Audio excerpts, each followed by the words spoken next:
Welcome to Midnight Confessions, where the darkest truths come to light. Tonight we have a chilling encounter that will make you question every shadow on the road. Our storyteller shares a real-life terror that transformed a familiar highway into a nightmare corridor. Are you ready to face the eyeless deer? Story alright guys, listen up. Because what I'm about to tell you, it's not some spooky campfire story. This isn't a creepypasta I found online. This is my story. This is real life and it messed me up. Seriously. I've lived in this town my whole life. Born and raised. I know every back road, every shortcut, every hidden fishing spot like the back of my hand. There's this one stretch of highway, Route 4, that's always been just there. It runs right past the old Greenwood Cemetery. And yeah, I know what you're thinking. Cemetery? Spooky. People do talk about it being haunted, full of old legends and whispers. But honestly, to me, it was always just a quiet, peaceful landmark. A place where history slept. I've probably driven past it 1,000 times, day and night, sun shining, rain pouring, without a second thought. It was just part of the scenery. But one night last fall, man, that changed everything. I was driving home from a late shift at the plant. You know, that soul-crushing third week in a row they'd kept me past midnight kind of shift. My brain was fried, my body was aching, and all I wanted was my bed.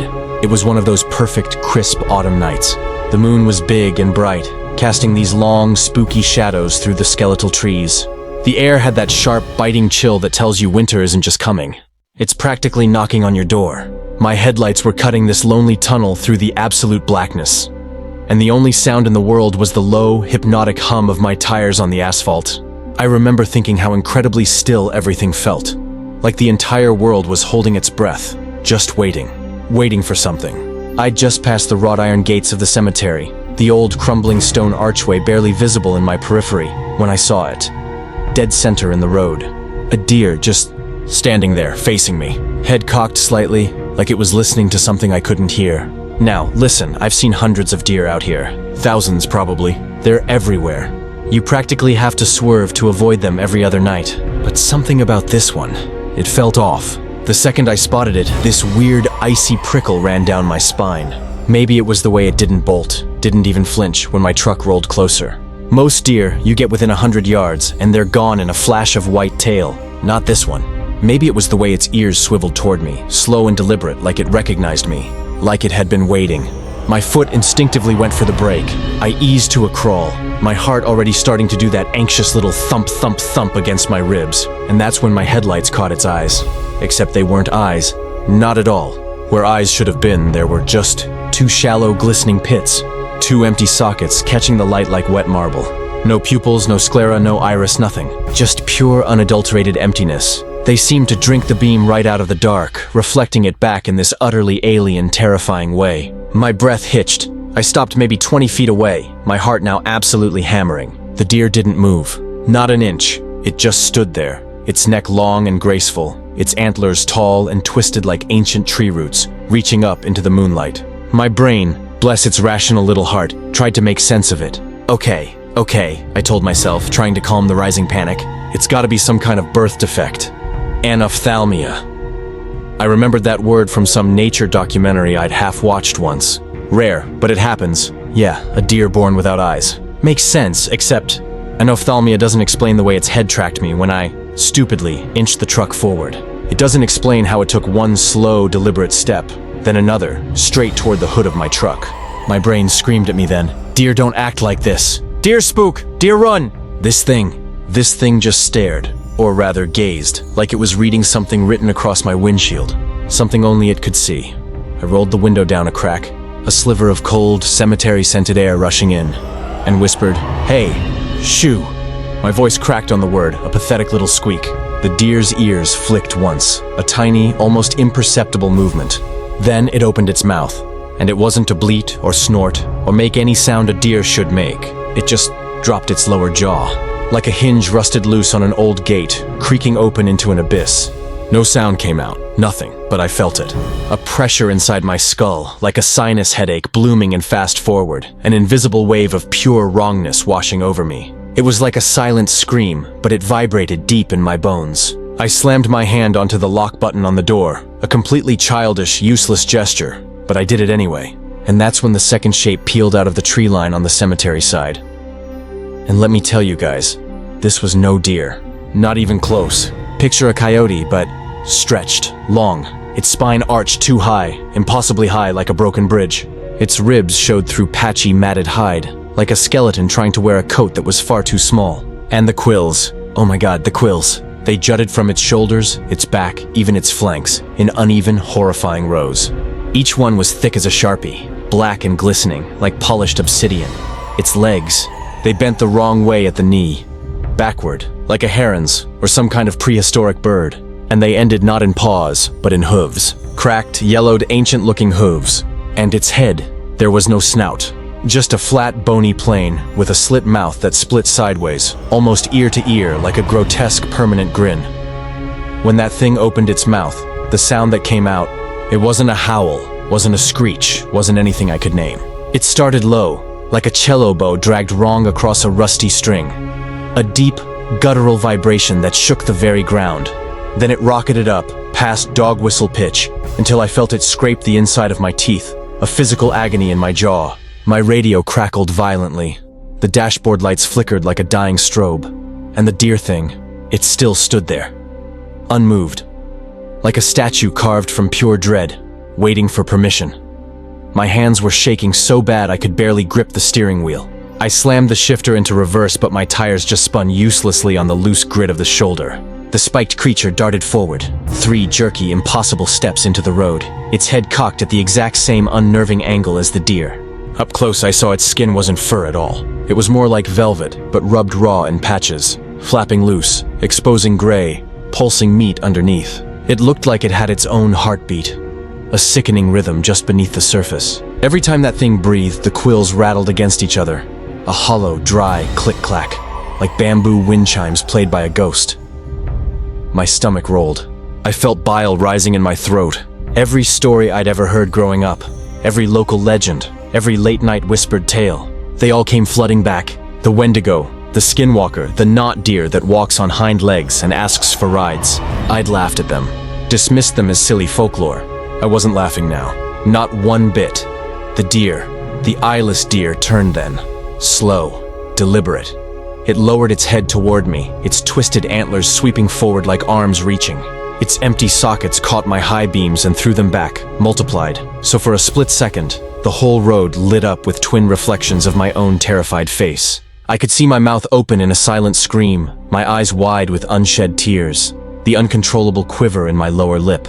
It was like looking into a mirror that hated me, a mirror that showed me nothing but my own primal, helpless fear.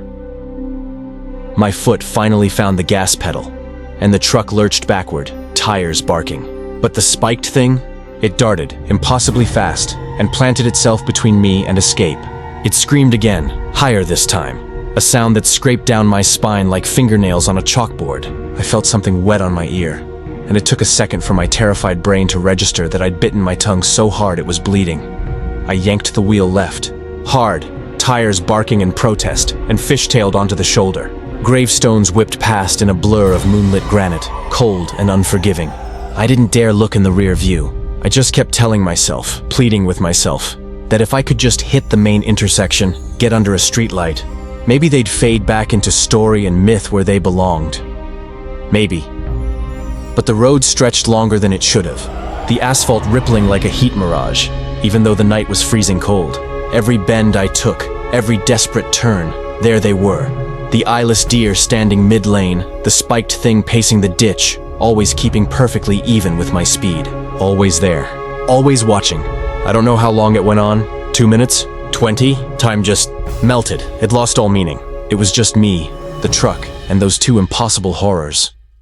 When I finally hit the bridge over Miller's Creek, I risked a glance in the mirror, and they were gone. Both of them, the deer, the creature. The road behind me sat empty and silver under the moon, peaceful as a postcard. Too peaceful. My pulse hammered so loud I thought it might crack the windshield. I drove the rest of the way home with every window sealed tight, the heat cranked to an unbearable level, the radio off, my hands welded to 10 and 2 on the steering wheel.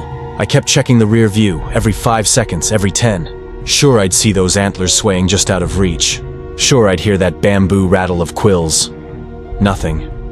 Only the echo of my own ragged breath fogging the glass. I pulled into my driveway, killed the engine, and just sat there for a long, long minute, afraid to open the door, My porch light, usually a comforting beacon, felt like a lie. Too small, too warm, too human to keep out whatever I'd invited home. Eventually, I sprinted inside, locked every lock, drew every curtain. I showered in scalding water, scrubbing until my skin was raw and red, convinced I smelled graveyard mold in my hair, convinced their presence was clinging to me. When I finally lay down, the room spun. Every creak of the house sounded like antlers tapping window glass. I didn't sleep. Haven't really slept since. Not properly. Next morning, I drove back. Sun high in the sky, trying to tell myself daylight would erase the nightmare. Route 4 looked smaller, tamer. The old Greenwood Cemetery dozed under a thin autumn haze, its headstones casting tidy shadows, looking exactly as it always had. No hoofprints in the dirt shoulder, no broken quills, no scuff marks. Just a single set of tire tracks, mine, leading away. I tried to rationalize it. I told myself I'd hallucinated. That third shift fatigue, combined with the eerie atmosphere, had finally caught up to me. Made me see things. But when I bent to examine the gravel, right where the spiked thing had stood, I saw them. Tiny pockmarks. Circles the width of a pencil, evenly spaced, like something driven in and yanked free. I followed them with my eyes to the edge of the grass, where they just stopped, clean, as if whatever made them had simply lifted straight into the sky. I quit the plant 2 days later. Couldn't face those hours alone on the road anymore. Couldn't trust the dark. Not after that. I take the long way around Route 4 now, every single time, even if it adds 20 minutes to my commute. My friends think I'm jumpy, maybe a little cracked, a little too obsessed with ghost stories. And you know what? I let them. Some nights, I still park behind the diner, just watching the horizon, waiting for antlers to rise above the tree line, waiting for that sideways mouth to split open and call me back. It hasn't happened yet, but I know those things are still out there, patient as stone, and I know they remember my face reflected in those hollow sockets. So if you ever find yourself driving past Greenwood Cemetery after midnight, windows down, radio humming, roll them up, lock the doors, don't stop for deer, not even once. Because sometimes the thing staring back isn't road blind or sick. Sometimes it's waiting for you to blink first. And if you hear a sound like wind chimes made of bone, or a silent scream that shakes your very soul, floor the gas and pray the road stays straight. Because once you see the eyeless deer, it marks you. It knows your scent, your fear, the exact tremble in your voice when you whisper shoo. And it'll send its spiked brother to remind you that some stories don't end just because the sun comes up. I don't know what they were. Mutants? Omens? Something older than the cemetery stones themselves. Something that predates human memory? I only know I'm still scared of the dark. Still flinch at the sound of bamboo wind chimes. Still check the mirror a dozen times a mile. If you've seen them too, if you've had an encounter with something similar, leave a comment. Tell me I'm not alone out here. And if you haven't, keep it that way. Drive safe, stay in the light, and whatever you do, don't look too long into the eyes that aren't there. That's tonight's confession from the dark roads of Route 4. Remember, some encounters leave marks that never fade, and some eyes that aren't there still watch you. Keep your doors locked, your headlights bright, and never stop for what shouldn't be there. Until next time, stay safe in the shadows.